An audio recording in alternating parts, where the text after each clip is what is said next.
Welcome to State of Consciousness Podcast with your hosts Gabriela Fernandez and Ryu, along with various other community collaborators, who will take you on a journey to explore through their individual offerings and services how they are contributing to the greater shift on the planet.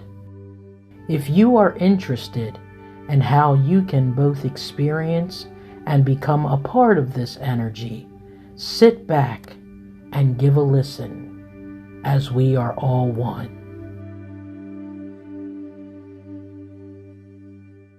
Welcome back to the State of Consciousness podcast. This is episode 7 with Aleya Fraser. Aleya is a returning generation farmer from Baltimore, Maryland.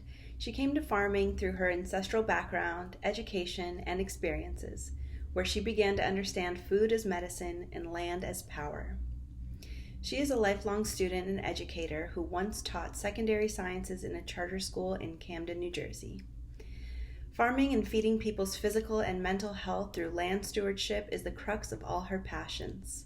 Since she started farming and organizing around food sovereignty, Aleya has taken courses in agroecology at UC Santa Cruz, permaculture at Rowe Institute and Wa Samaki Permaculture Ecosystems in Trinidad, farmer-to-farmer methodology at ANAP Institute in Cuba, beginning farmer training program in Maryland, and presented in keynoted conferences on a range of agricultural topics. She has worked in the ground on multiple farms, organized many land-based gatherings of activists and organizers at her farm and around the region, and worked in other levels of the food system as regional program manager for Chesapeake Alliance for Sustainable Agriculture, and as an independent consultant for various organizations and farm businesses. She currently lives in Trinidad and Tobago with her family, and they own a chocolate company that works intimately with cocoa farmers and makes value-added products from Trinidad's premier cocoa beans. We're really excited to jump into this conversation, so let's get started. All right, so welcome, Aleya, to the State of Consciousness podcast. We are really excited to have you and can't wait for this conversation. So we're going to just jump right in and ask if you can share a little bit about yourself and the work you're doing in the community and how you got started. Oh, cool. My name is Aleya Fraser. I'm originally from Baltimore, Maryland, and that's where I started farming. I was working at Johns Hopkins, working in a lab, getting really disillusioned with the work I was doing, and also learning more about Johns Hopkins as an industrial complex and how backwards they are and what they're not doing for the Baltimore community that they could be. I literally had a vision because my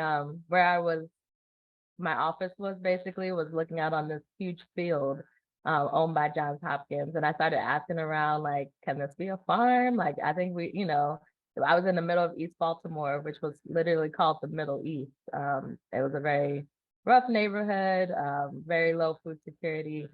And, none of my questions got answered about that piece of land, but that was the spark that I needed to start meeting the people who would lead me to my next pieces of land. So I put it out on Twitter that I wanted to start farming. And I thought it was just going to be this easy thing, like, yeah, got to feed the people. That's what we need. And Denzel Mitchell from Five Seeds Farm, he was a Black farmer in Baltimore County. He actually reached back out and said, you can come volunteer if you want. And my first day volunteering, he had me like weed whacking on a large hill, like some thorny raspberry field. And I was like, oh, wow, this is real work. But the encouragement that I got from him to keep going and the community that was built around, we call ourselves the Black Ninjas. He had just like a cohort almost, unofficial, of young Black farmers who were trying to get into the field. So through working with him, I ended up with my own plot of land in Baltimore City. He had 2 plots. He had one in the county, one in the city, and he let me take over the city plot. So from there, I was growing, my veggies, going to the farmers market. Around then, no, that was before Freddie Gray. So I was, that was when I realized this is what I wanted to do. And I was in the process of applying to medical schools. had good MCAT score and everything. And my parents still were like, wait, what did you decide to do instead? But they finally understand it and they love what I'm doing now. But I felt like I had to come out as a farmer because I had this like very academic background and was headed to medical school. But deep down, like I knew this is what I should be doing because when you're in school, you know, you have a few different options. Like you want to be a doctor, a teacher, a lawyer. And for me, I chose doctor because I wanted to help and heal people and make them healthy. And then I realized farming was actually my way to do that more so than the Western medical industrial complex. So from that little farm in the city, that's when I started organizing. I can't say where that comes from. I guess I've been an organizer since high school and college, but I realized like we need more people doing this. So we used to have meetings at my house every Sunday and probably like 10 to 20 people who are still farming and still in this work. Yeah, that's how we started. Um, from Baltimore, from Baltimore City, I moved out to the Eastern Shore of Maryland on the ancestral lands of Harriet Tubman, which is a very special place. And that's where I co-founded Black Dirt Farm Collective. So yeah, that's what launched me a lot further. We had 3 acres of vegetable production and we were going to farmers markets again, doing wholesale. But one of my proudest things of being out there were we called them country cousin, city cousin exchanges. So we had urban farmers from Philadelphia, Baltimore, and DC come out and camp on the farm. And we would have agroecology encounters where we would be teaching, you know, technical, the technical aspects of farming, the spiritual, the political, and especially the political, because we were based in La Via Campesina movement. I don't know if y'all have heard of that, but it's a movement of peasant farmers from mainly the Southern Hemisphere, South America, and Africa. And, you know, we got plugged into that as one of the US-based organizations that was part of that. And they don't play. They call themselves militant, they're disciplined, and they get things done because they're not part of the nonprofit industrial complex, really. Like these are farmers leading their own movement. And that was what really appealed to me and still appeals to me. Yeah. And then from Black Dirt, I ended up in Trinidad. That's where I am now. That's where my family is from originally. So it's my ancestral home. I knew deep down I always wanted to come back here. That's where my farming journey started, honestly. I remember growing up, coming here for summers and thinking like, no, dang, no one can ever be hungry here. There's mangoes, you know, falling off the trees, there's avocado. And what was really always stood out to me was that neighbors were sharing. And like my grandmother always had a bag of avocados from the neighbor on her gate. Then she would take a bag of mangoes and put it on her neighbor's gate.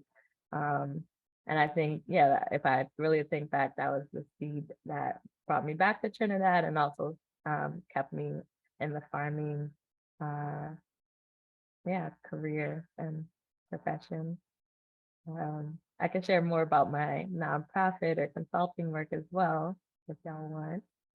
Yeah, well, we want to hear it all. But you mentioned a lot of things in here, and I just kind of wanted to start pulling at some strings a little bit. And I know that Gabby's been typing away as well. And it's interesting. I kind of chuckled a little bit when you were talking about when you first went to your first farm and the gentleman had you weed whacking up a hill, and it was like, oh wow, this is all work. That reminds me of when like I first opened the center and I thought everybody was going to stand in a circle and sing Kumbaya.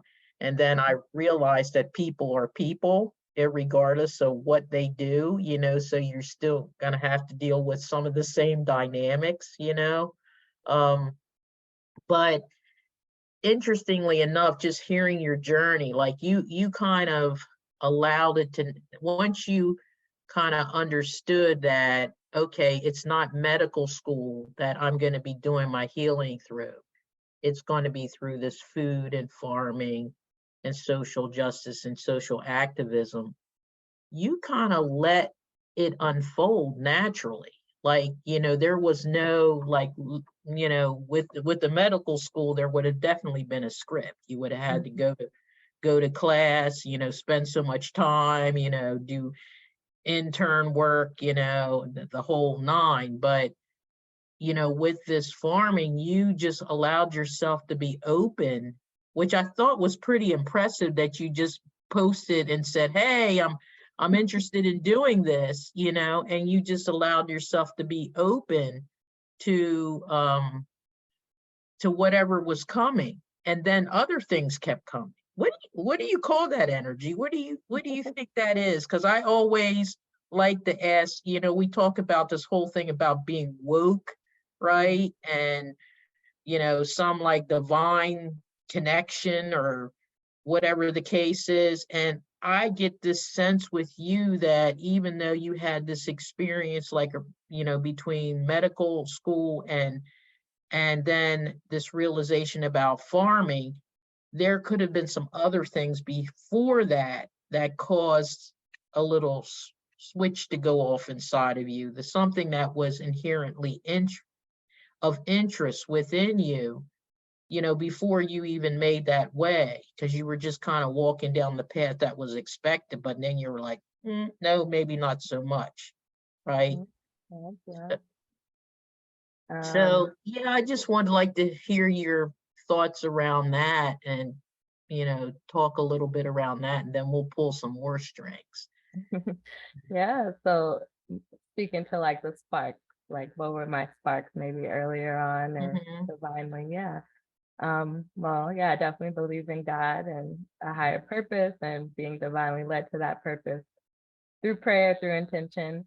And I would say my first spark was I actually, my mother's father, my grandfather, he was half Native American and always used to like sit us down and really, he was a revolutionary. He was a black revolutionary. We couldn't have white Barbies in the house, like that type of guy. But at the same time, yeah, very loving and very protective over us. But he instilled us with a lot of values. And I asked all my cousins if he used to tell this to them too, and he didn't tell it to anyone else. But he used to tell me the importance of land and how, and not only the importance of land, but the importance of protecting your land. And he would say how even though the Native Americans and reservations aren't in the best condition always, they still have sovereignty. I don't know what word he used to tell me when I was 10 years old, but I definitely understood it. And yeah, I really think he gave me my assignment back then. Right. He didn't give it to the other cousins, but I definitely he saw something in you. Yeah. Wow. And then on the other side, that's my mom's side. On my father's side, which is the Trinidadian side, my great grandfather was one of the largest farmers in his village, and provided food for everyone. And it wasn't until I started farming that my grandmother started sharing all the stories of her father, down to how did I not know that my family were cocoa farmers? And now I'm, working with chocolate, but I didn't find that out until I started working with chocolate, which is, speaks to some disconnect, but that's also one of my purposes, to bridge these gaps ancestrally and with my own family, within my own lineage, so that my children won't forget. And the other children that I'm blessed to help raise and be around will remember these things as well. Now, and I want to be like my grandfather. Do you have any siblings? And if you do they have any interest in any of this or doing anything along these lines? Yeah, I have a little sister. We're 4 years apart. Okay. Best friends. She actually went the more medical route, so she was the good girl. And okay, we both have that in us, but she did go the medical route and is a physician assistant. But she definitely, we always talking about herbs. And I was going to say, you're going to end up bridging the gap with her with all the work you're doing around ancestral herbalism. She'll be knocking on your door about things. Yeah, already. Yeah, because that's kind of where we're going.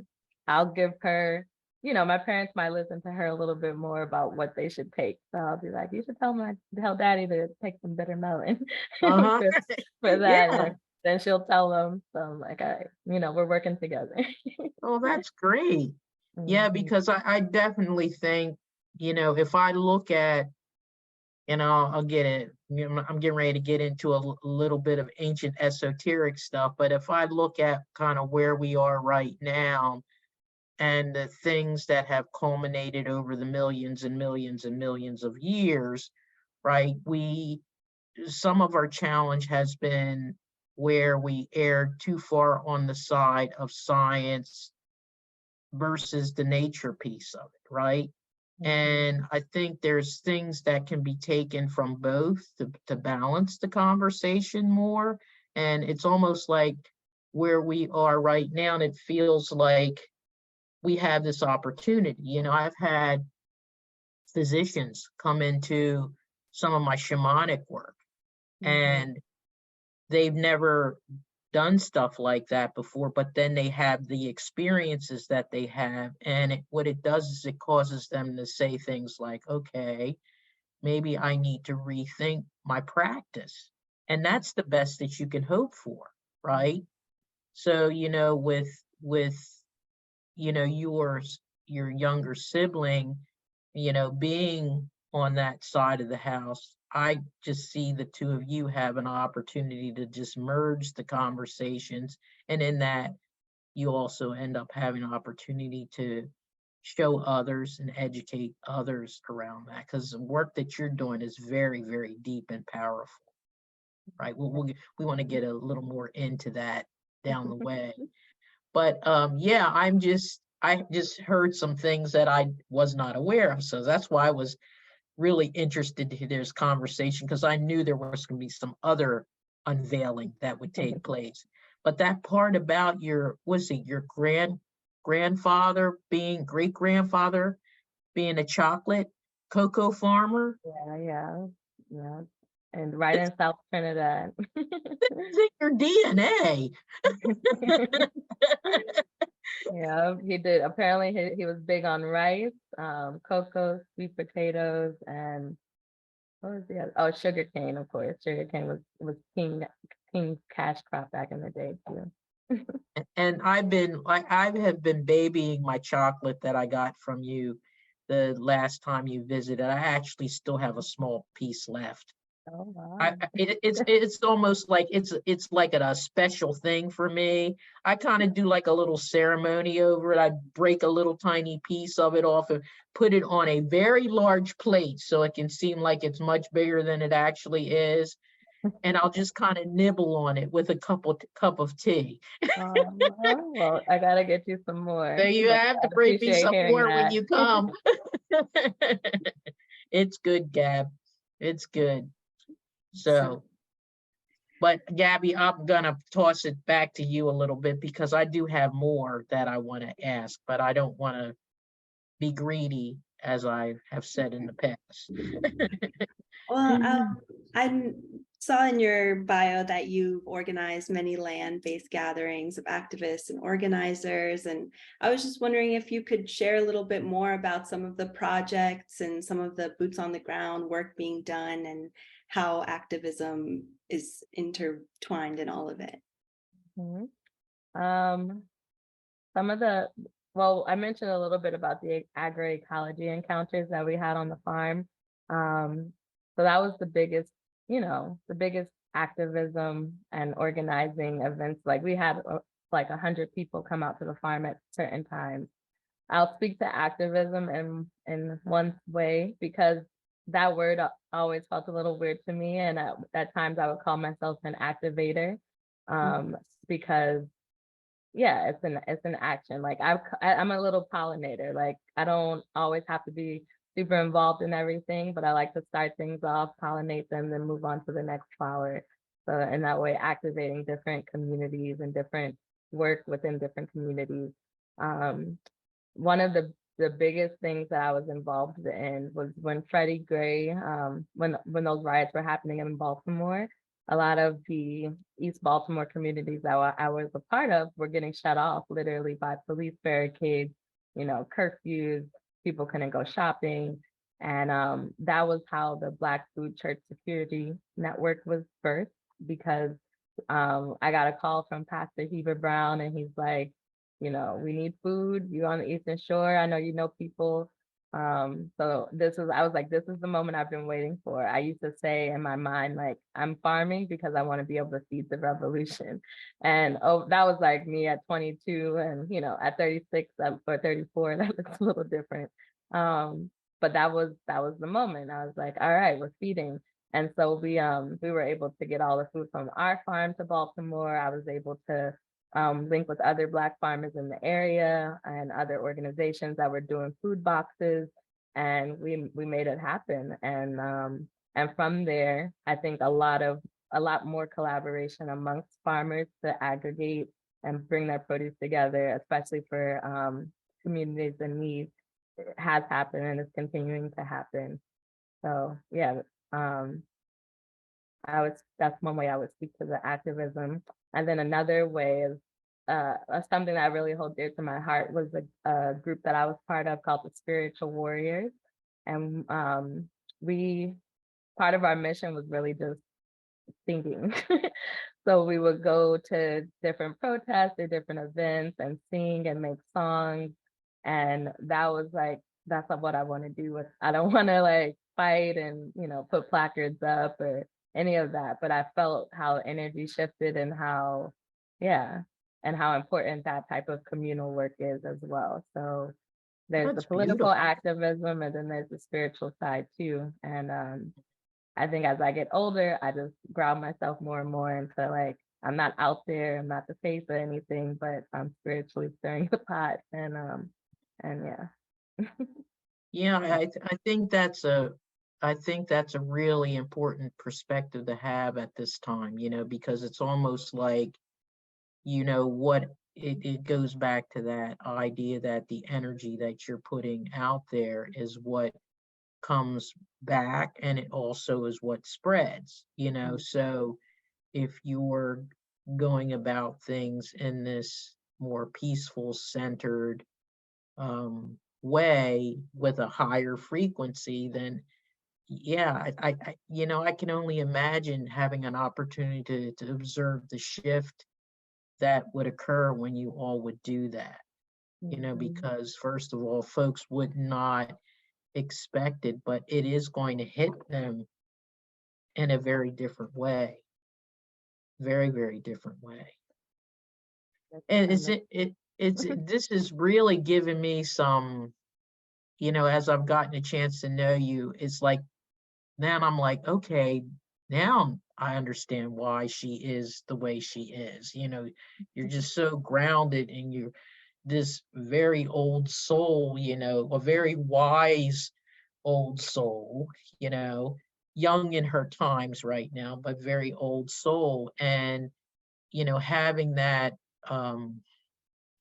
that capacity to know and understand how you can really push the conversation much further and create more of an expanded awareness and connection to people by going about things in a different way. And certainly, our ancestors that had to do more of it coming from the other way at a given point in time, it was probably more deemed necessary, but I think because of what's happening on the planet right now and the shift in the energy and the elevation of the energy, that approach that you're taking just so much falls in line with that, and it has just this ability to just expand.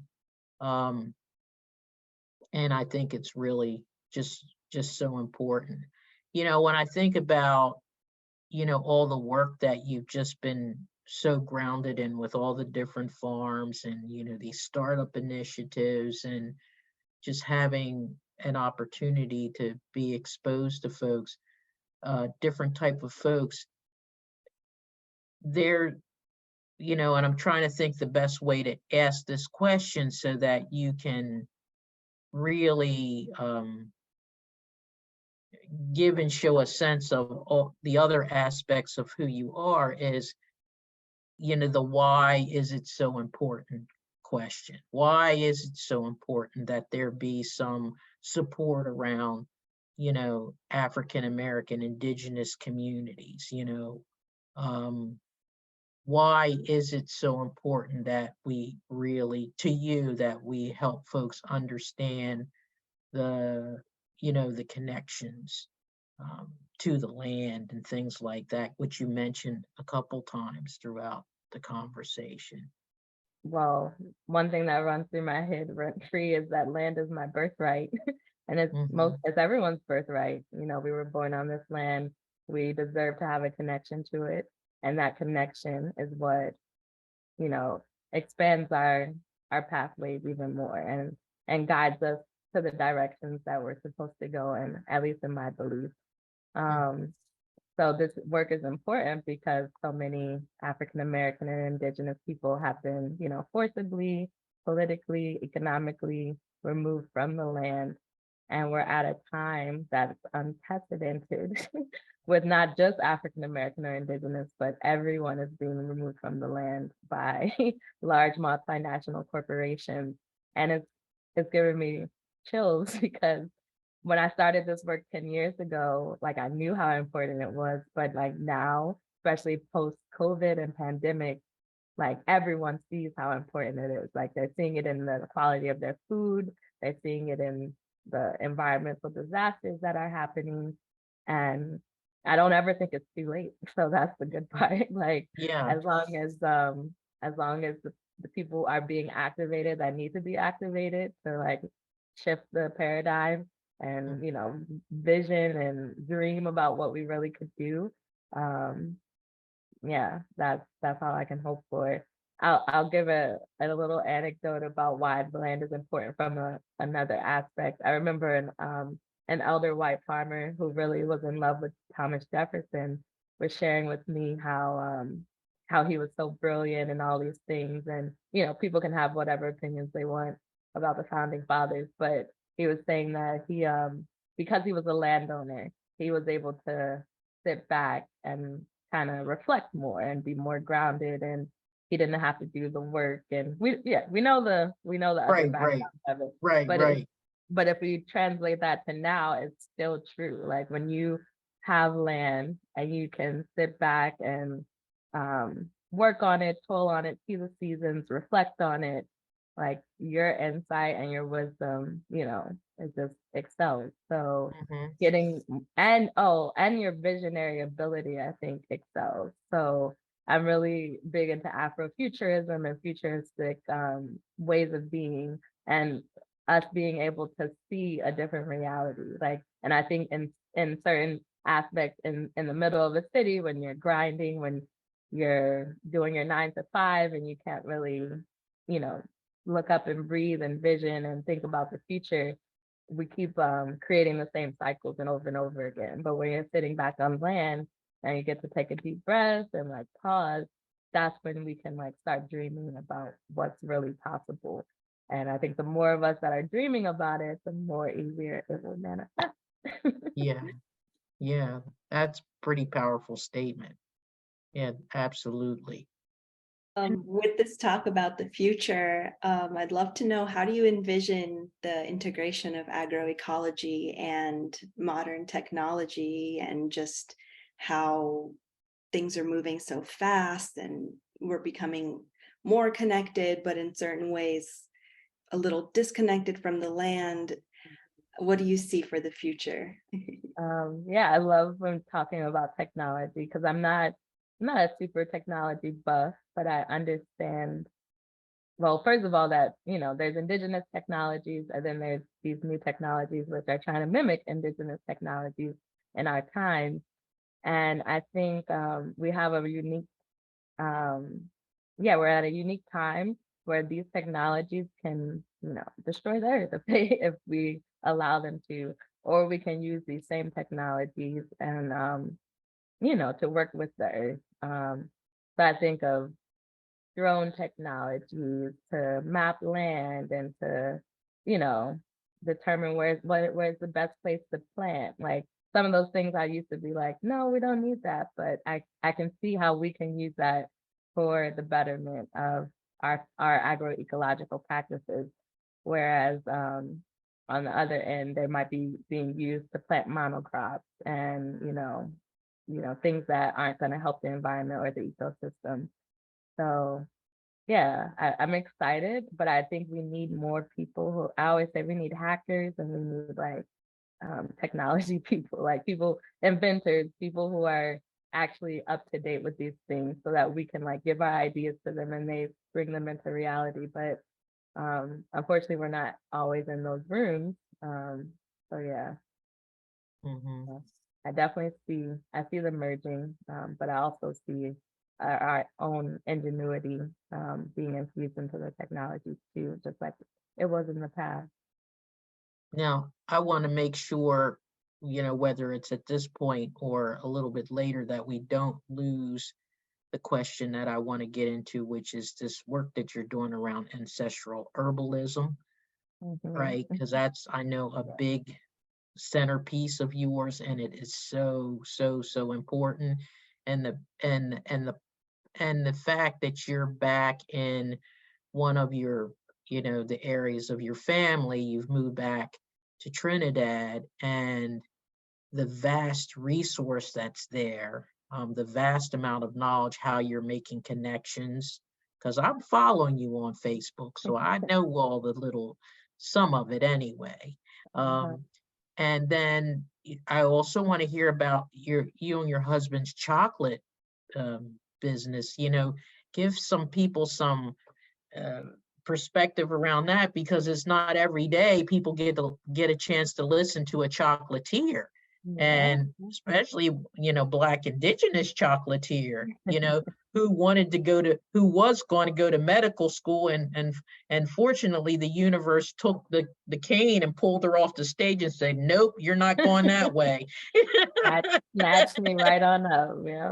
Right. So yeah, I mean, to me, that's like those things are like the heart and center of, like we talked about these almost, even though you came into this conversation or came into this journey with the things that you mentioned, it's almost like they're almost like the outpicturing of this core of you. And those two things that I just mentioned, I kind of feel like they're like the core of who Aleya is, right? They have all the tidy pieces and all the meaning, all the connection to the land, all the ancestral knowledge, all the healing work, all the perspective, is wrapped up, but you kind of went like this way to get to that place, right? If I'm Yeah, that's kind of what I've observed anyway. So yeah, let's have some discussion around that. Okay.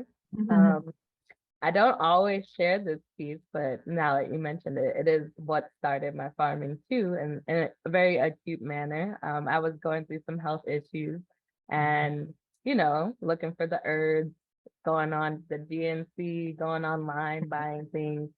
And like, I just had this visceral reaction that this won't work because I'm not connected to this herb. I'm just Googling it, like it's not going to do what it's supposed to do outside of the context.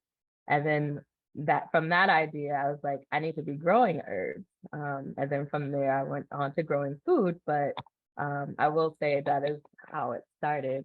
And from trying to heal myself with something through herbs, but then me starting to grow them, then they just start speaking to you.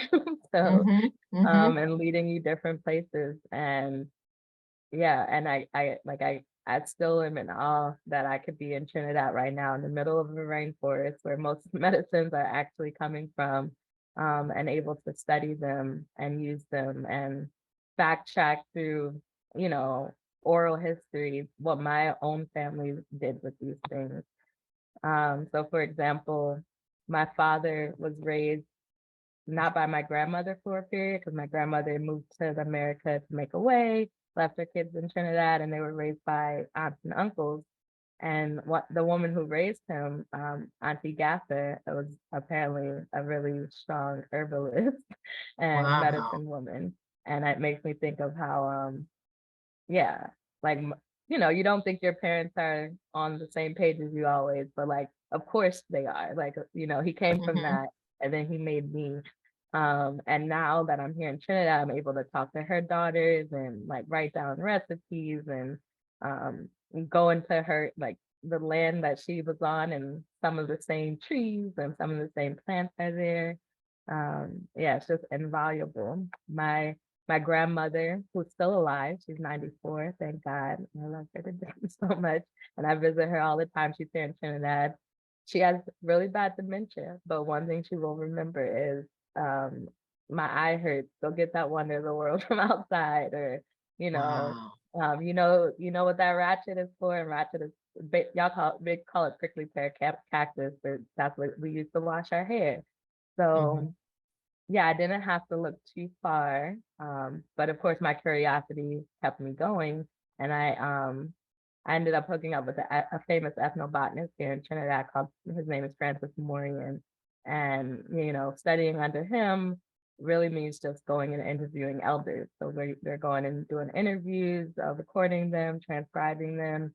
And I learned a lot from there as well. Yeah, it's been amazing. And That is amazing. It's such a gift. I mean, do you know how many? I'm trying to dig up my ancestral roots on my mother's side, because my great grandmother was 100% Cherokee Indian. She was a medicine woman, but because of the trauma that existed, things got broken, and it makes it so much of a challenge to try to connect those pieces, But what a gift to be able to have, your ancestors that are alive right now, and that you can go to the place, that energy. You can go to the place and be able to.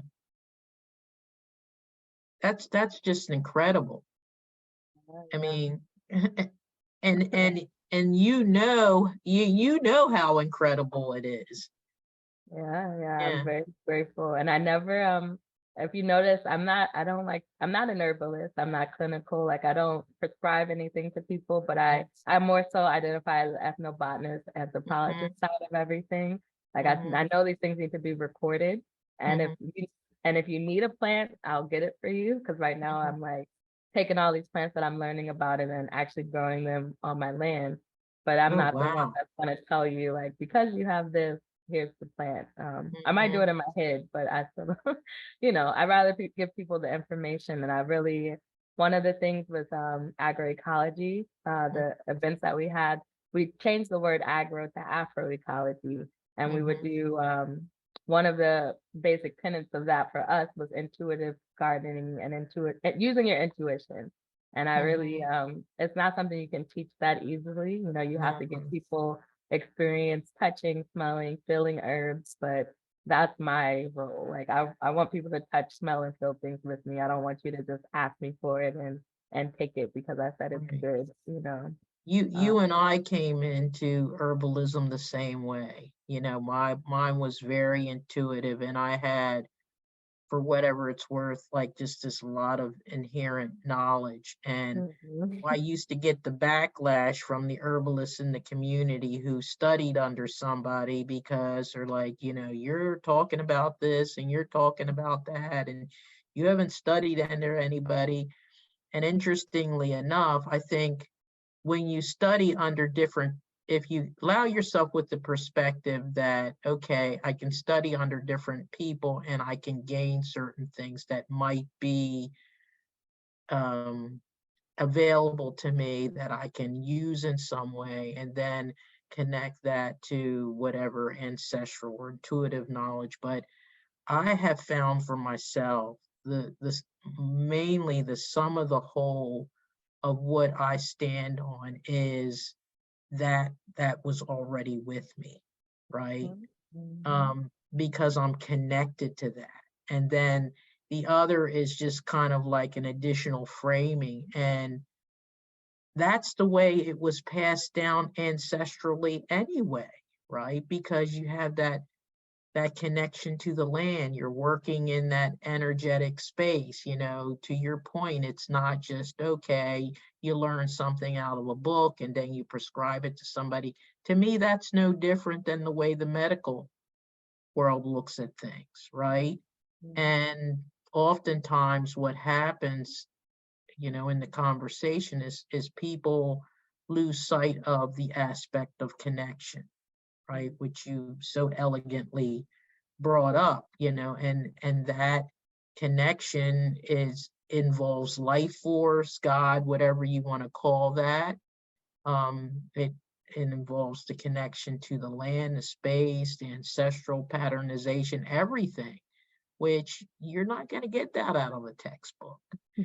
One of the things I hope you're doing is creating some type of database for educational purposes around these things that you're observing, Working on it. That, running after a baby, but like that, I literally have that written up as like something I need to be working on weekly, is documenting these herbs. Yeah. Well, I am coming to visit at some point in my journey, so that's you can show me. Yeah, that's another thing. Like people ask, like, what's your favorite way to share? And it really is showing even more than writing. So, yeah. I was gonna say too that connection, like how herbs are so connected to space and place and your ancestry. I always just tell people too that like go look in your yard. Like you'll be so surprised at what you have there growing for you. And I guarantee it'll probably work better with intention and with prayer than what you're buying from GNC. People don't always want to hear that, but people who do truly understand it. I think back to like some of the ways my grandmother might say to harvest something. It's like they didn't even talk about specific plants. It's like go pick something that looks like this in the yard. There's a lot of picking things on the side of a hill versus a flat plain. Like there's just so many extra components and layers to ancestral and indigenous herbalism that I'm still learning for myself. The colors, where it grows, the season, of course, the moon, like all of that is so expensive. Well, we could probably have another separate conversation on this, Gabby. We will have to make a note of this being like a sequel conversation with Aleya on ancestral knowledge around herbs. Wow. I love it. And I love hearing your journey. But even though I just heard a little bit, but that intuitive part of it, like I know. Plants literally started talking to me when I was little. And interestingly enough, when you have some of the experiences that I did when I was younger, between the angels and the plants and things, and the star beings, it's kind of like you think the rest of the world is having those experiences. And then all of a sudden you start getting older and you look around, you're like, oh, okay, everybody's not having the experiences that I'm having, so then you become guarded for a certain period of time. And then you have to unwind out of it again. And then for me, it became a situation where things started speaking louder than my fear, right? Because it's like, we're here, you're supposed to, engage with us. And so it became literally like part of my unwinding and my journey and part of my healing as well. I kind of felt the plants were very important aspect of the healing aspect of my own journey, just because of the things that they were teaching me along the way. But they're incredible beings, and they hold incredible amount of knowledge, as you've mentioned, with your interaction with them. And as you say, you can, when you intuitively are having that experience with them, as your ancestors have suggested, go out there and pick something that looks like this. All your senses are engaged, right? You're feeling that. And that's a whole different ball of wax right there. You would never find that in a textbook.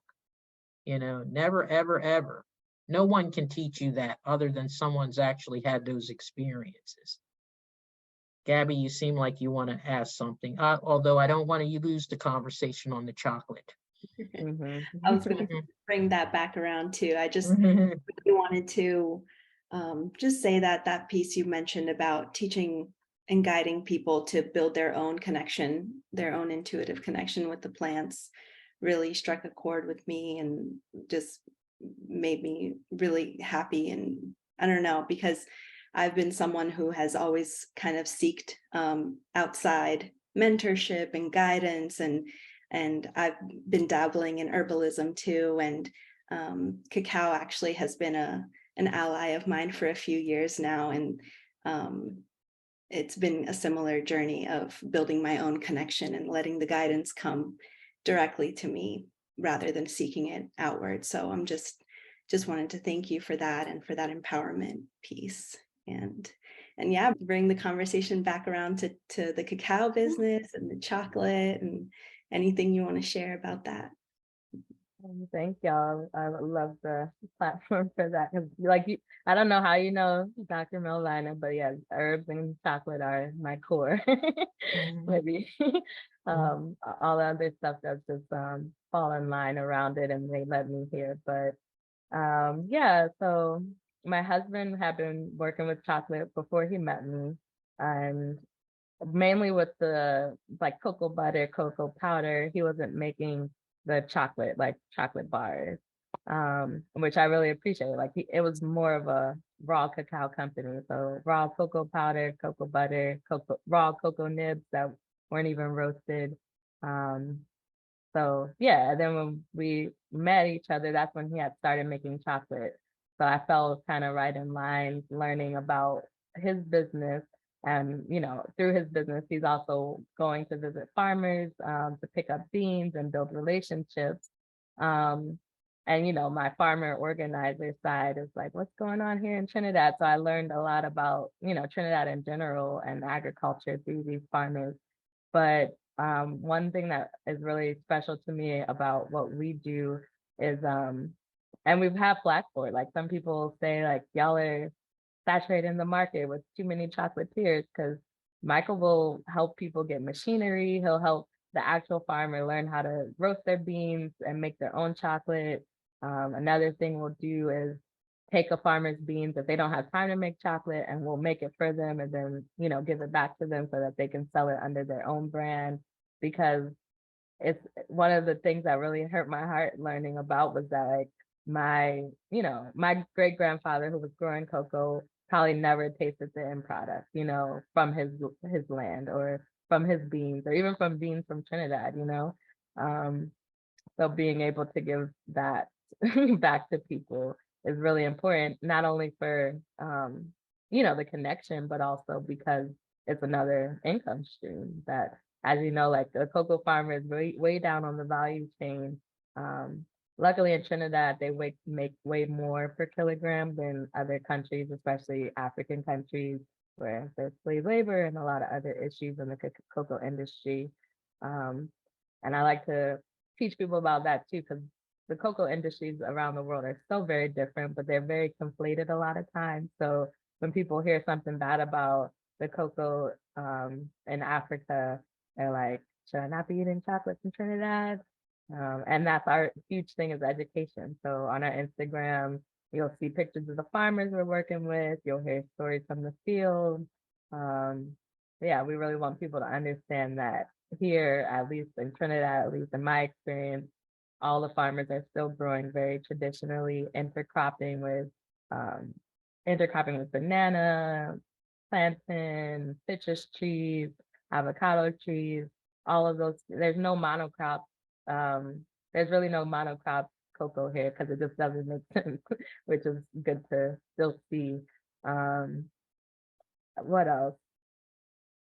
Yeah, but another thing that really excites me is that Trinidadian chocolate, there's 3 types of cocoa in the world: Trinitario, Forastero, and Criollo. Forastero is what comes in bulk chocolate from most, large plantations in Africa. But Trinitario is a special breed that was born and bred in Trinidad, and it's considered fine flavor cocoa. So you really get those nuances, like the raisins, the berries, the the bananas. Like I always, there's the terroir. Like you're gonna taste, to me at least, where it was grown and what might have been grown on the same piece of land with it. So yeah, yeah. And it's just such a connector for people. Like it can, cocoa's gonna take me around the world because everyone likes Yeah. chocolate. Right now we've finally opened up our home and our space to have like pop-up cafes.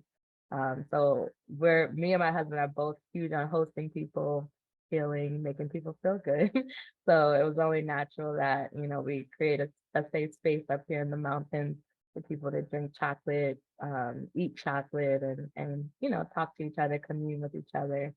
And we just look forward to what's in the future. So we've been, as you know, we got a new piece of land, and that piece of land has cocoa trees on it. So in the future, we would love to have cocoa demonstration farms and tastings, and really introduce people to Trinidad through chocolate. And our company is called Panorama Cacao. Panorama has a lot of different meanings. If you're not from Trinidad, you might not know that Panorama is the still pan competition every year during Carnival. I don't know if y'all know about Carnival. And the still pan is the instrument that, people, yeah.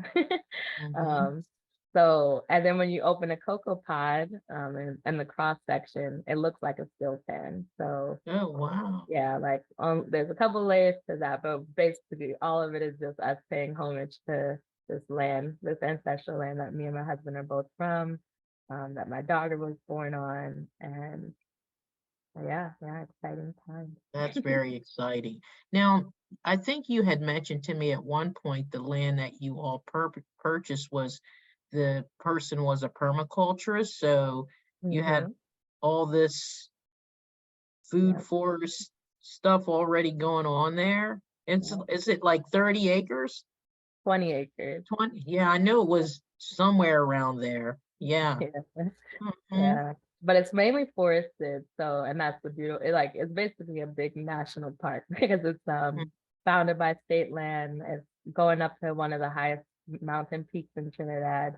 So yeah, and that mountain is very special. So and I think, yeah, you'll see it. You'll feel the energy when you come. But Yeah, I'm coming. See, after I graduate in the spring next year, folks are going to be wondering where I am, right? It's a good thing my life, we kid in our meetings where you were saying, what did you call yourself? What did you say that you were when we were talking about the type of jobs that we have? Me? Yeah, you called yourself a certain thing because it's like you're not really tied under this 9 to 5. Oh, and independent extension agent? Yeah, that's kind of what I'm calling myself now these days. I Yeah, guess I put the academic piece on it, but I'm not really owned by it as, individual college right now. And my hope was always that when I finished, I would land someplace where I was full time. But the interesting thing about it is that the schools that I both teach at, they're having more of this flexible environment where I can pretty much teach anywhere and from anywhere in the country and at any time. And then, the other parts of my life are flexible like that too. So when spring of next year comes and I'm finished school, who knows whose doorstep I'll show up at any given moment, but I'll let you know in advance when I'm Just a couple of days. Just a couple of days. yeah, just a couple days so you can prepare. You can prepare. But So, yeah, I'm uh, excited for you. That is so wonderful. Thank you. Thank you. Gabby, was going to ask what you were talking about your connection to cacao. Have you been drinking it raw or like 100%? Like, what's your favorite? Yeah, so my friend and teacher introduced it to me after she visited Bali, and they were doing cacao ceremonies with the raw, nothing removed from it, just the ceremonial grade, and and just with some hot water. And that's how I've been sipping on it too. And just, setting an intention and meditating and letting it kind of guide my whatever question I had or whatever I'm sitting with in that moment. And it's bitter, but I love it. And it's interesting to see where it's from, or the different notes and tastes, like you mentioned, from around different parts of the world. And it's so interesting to hear that Trinidad has that, or that specific type grows there, and that it has its own unique properties. I definitely want to come visit and check it out sometime. Definitely.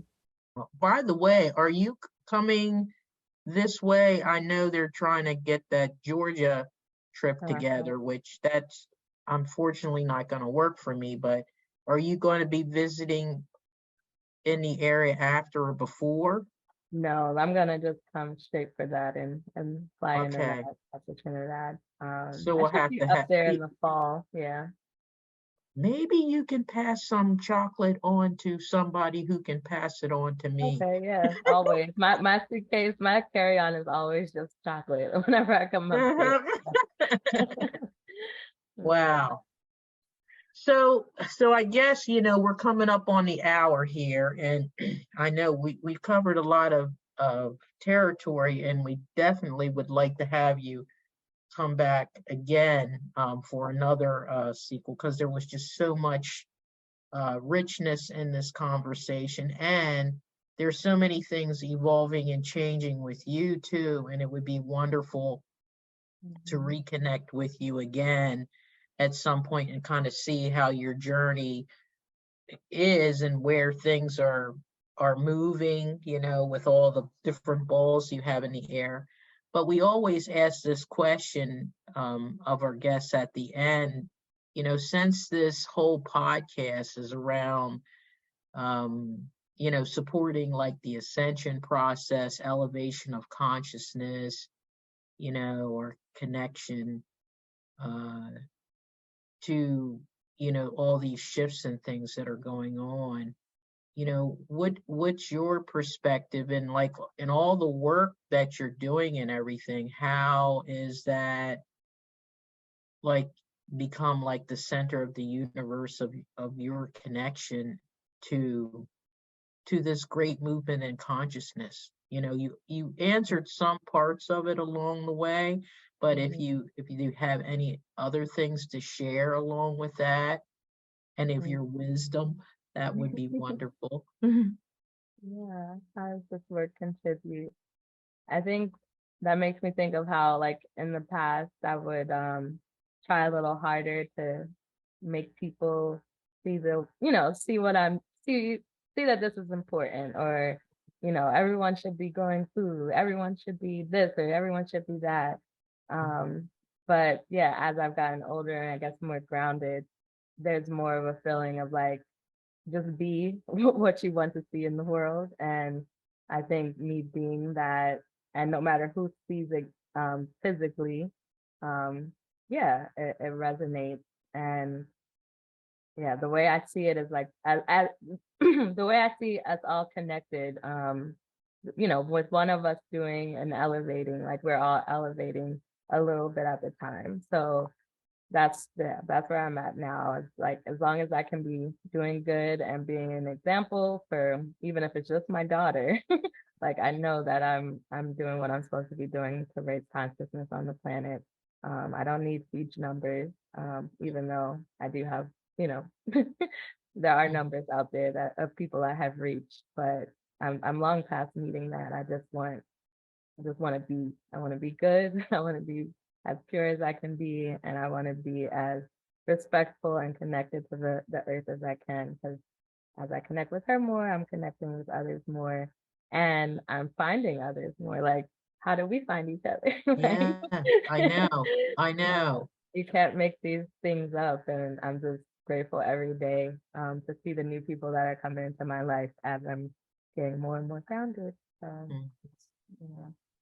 Those were very powerful parting words, because I think that's probably one of the major things that we're supposed to be or experiences we're supposed to be taking as being on this planet, is to just sit in that place of being this light on our own and not be so concerned with the numbers or whatever. You just by you being, and just all the things that you're doing, and you're sharing them, and you're doing these things because that's like the essence of you, without a care as to, okay, it needs to do X, Y, and Z. It's just going to do it, right?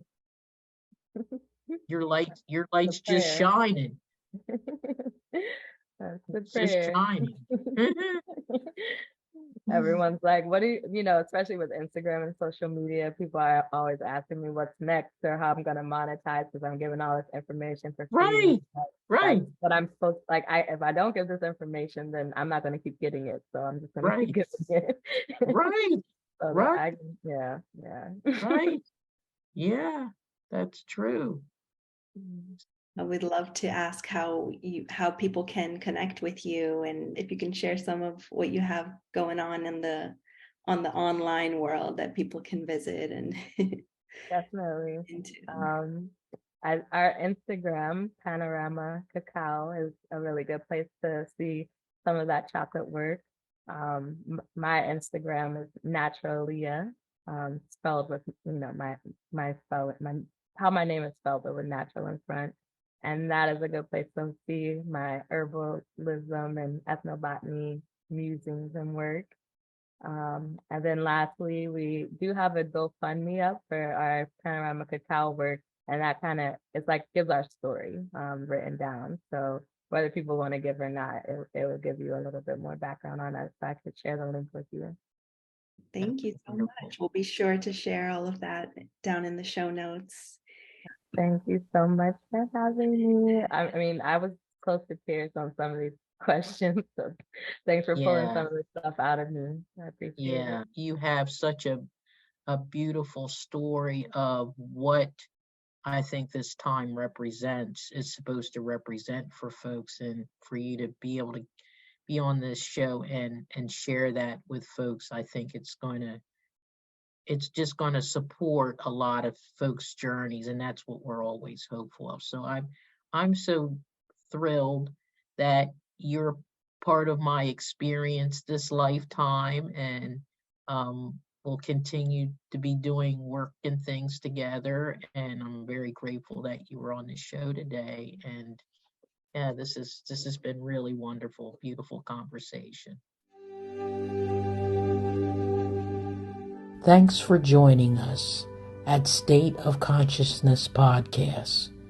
We hope you enjoyed spending time with us and look forward to the next time.